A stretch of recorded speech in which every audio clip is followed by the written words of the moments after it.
You've probably heard the statistic from FEMA that every $1 spent on risk mitigation saves $6 in future losses. Well, a 2024 economic study by Allstate and the U.S. Chamber of Commerce found that every $1 spent on preparedness and mitigation can actually save $13 total in damages, cleanup costs, and economic impacts. This new data demonstrates why business continuity planning is so important. It'll help you protect your people and business, plus maximize the ROI of your investment in preparedness.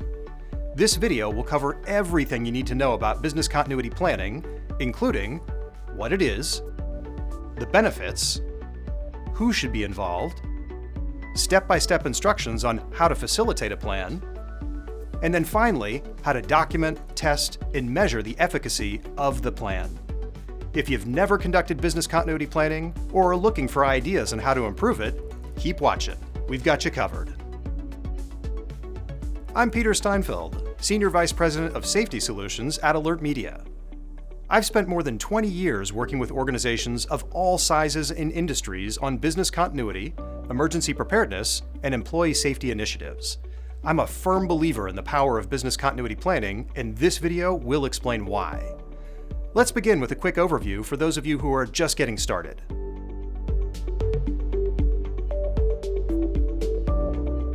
Business continuity is the ability to maintain important business functions during emergencies or disruptions. It's a critical component of emergency preparedness, risk mitigation, and disaster recovery. The processes and procedures put in place through business continuity planning help you prevent, mitigate, and recover from operational threats. With proper business continuity planning, you'll have a comprehensive understanding of your company's risk profile, the potential business impact of those risks, and a roadmap for how to maintain business operations and communicate with stakeholders during critical events.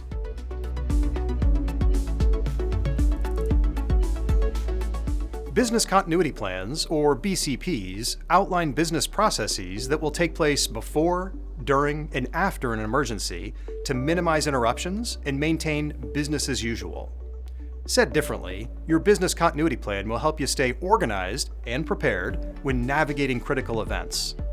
Ideally, BCPs work in conjunction with other important preparedness processes, including disaster recovery plans, which are documented strategies for recovering quickly after an unexpected incident. Risk assessments, also called threat assessments, help you understand the likelihood and impact of critical events to reduce organizational risk.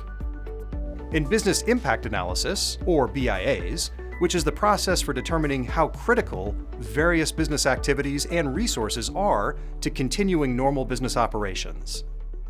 Each of these processes are unique in and of themselves, but when implemented together, they form a robust, comprehensive, and effective strategy for protecting your people and business in any disruption.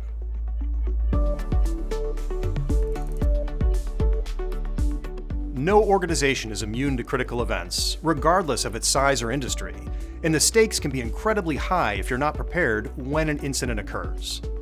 Your employees, customers, vendors, partners, and the business itself could be severely impacted when an emergency strikes, and they'll be looking to you for guidance and reassurance. With a tested, trusted business continuity plan, you can communicate with your stakeholders quickly and effectively to ensure their safety and keep them informed.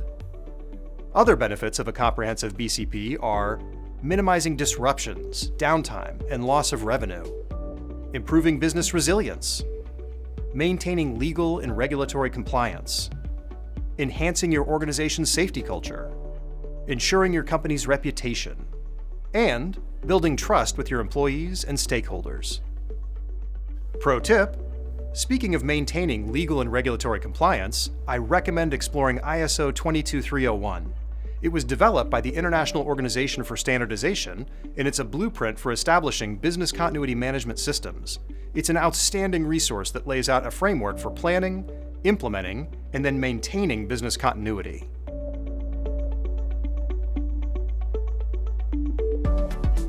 Your business continuity plan should include all the information necessary to coordinate an effective response to any emergency or crisis event.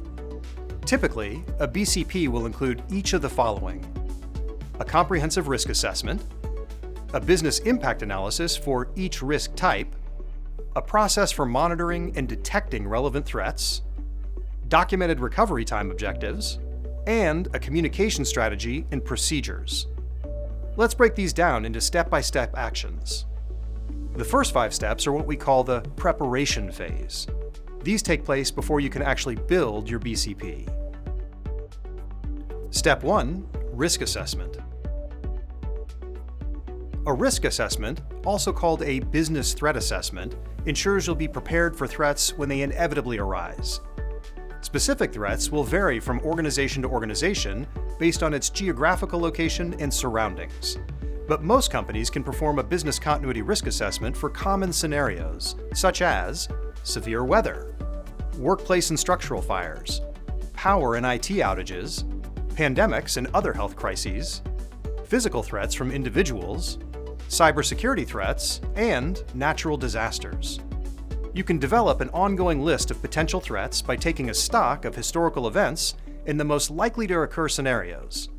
This list will change as the company evolves. It's essential to keep this list fresh.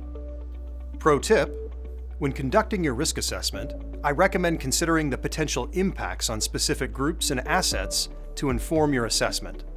Some examples include people impact. What are the situations that would impact your employees' ability to work? Which job functions are most critical to your organization's business continuity? Partner impact. Which partners and service providers are you most reliant on? Facility impact. What are the scenarios that could cause one or more of your work sites to become unavailable?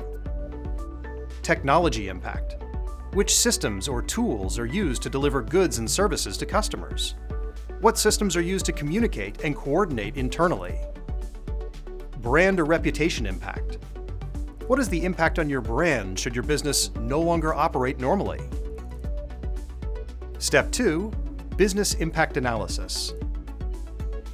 Once you complete the risk assessment, conduct a business impact analysis, or BIA, to determine how each of these threats could influence the business. The goal of a BIA is to predict any consequences of various types of disruptions and their impact on personnel and critical business functions.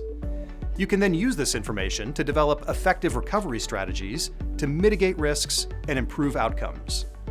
Any business disruption can have detrimental operational and financial impacts, and these may include loss of sales, delays in manufacturing or development, inability to deliver goods or meet contractual agreements, increased expenses, customer dissatisfaction, and even regulatory fines. Of course, the impact will depend greatly on the duration and timing of the disruption. A 2-hour power outage has less impact than a 2-day work stoppage. A fire in a remote warehouse is less of an interruption than a fire in an active manufacturing facility. By analyzing different possible scenarios, you can be better prepared to handle the emergency and bring operations back online more rapidly. Reevaluate this analysis regularly as new threats arise. Step 3, threat monitoring and detection. Next, you need a way to effectively monitor and assess critical events near your people and assets so you can react immediately. Monitoring events before they strike is essential to protecting your people and brand. It allows you to recognize and predict critical situations before they happen, giving you the benefit of alerting and organizing your audience in advance. Here's a pro tip. If you don't already have systems in place to detect and communicate emerging risks, I recommend investing in a threat intelligence and emergency communication system that's designed to automatically alert you when emerging risks threaten your people or operations. Step 4, recovery time objective.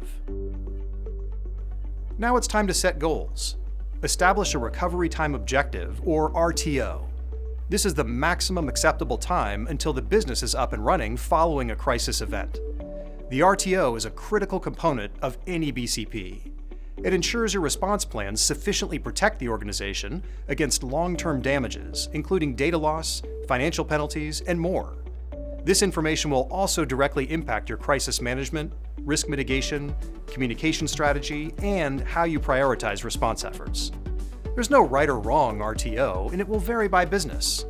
For example, if your business relies on online transactions, long downtimes may seriously impact your viability.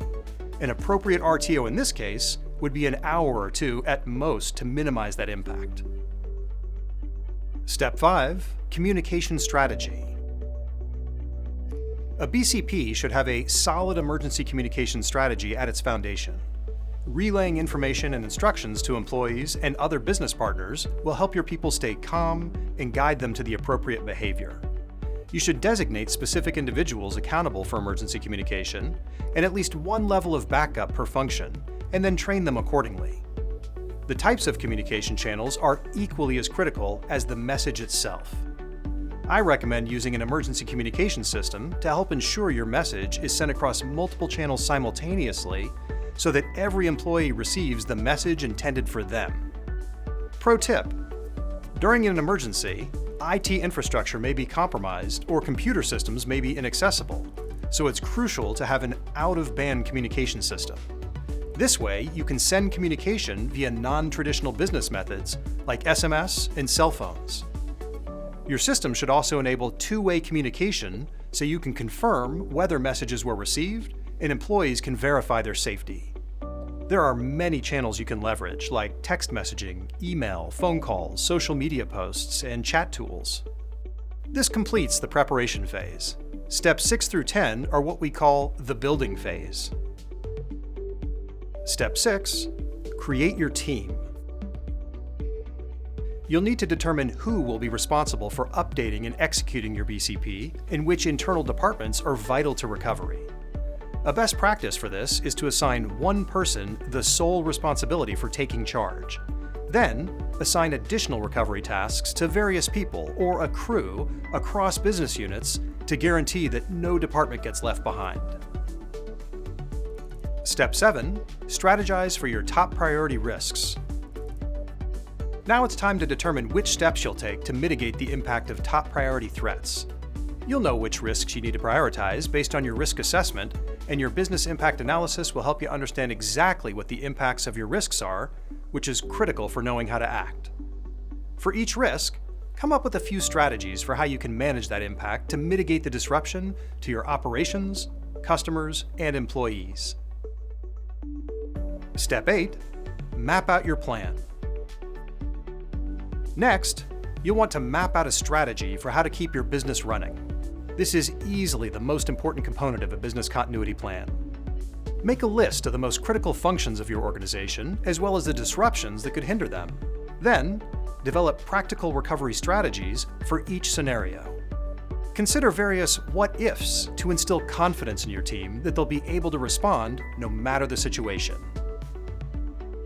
Step 9. Train and educate. No emergency plan is complete without practice. This philosophy holds true for the business continuity plan. Conduct tabletop exercises and emergency drills so everyone knows the role that they'll play when an emergency occurs. The more real the event feels, the better prepared employees will be. It's also important that every person in the company has a solid understanding of what they should do in case of a specific emergency, like a cyber attack, or general emergencies such as fires, severe weather, or workplace injuries. The designated crew should be clear on their roles and responsibilities and exactly what, when, and how the business continuity plans will be triggered. Use these training exercises to identify any gaps or weaknesses in your plan and then adjust it accordingly. Pro tip: invite law enforcement and first responders to your training so they're familiar with your company and its BCP. It's important to establish these relationships in advance, as they could help expedite response when a critical event occurs. Step 10. Analyze and update. Business continuity planning requires both immediate and ongoing attention.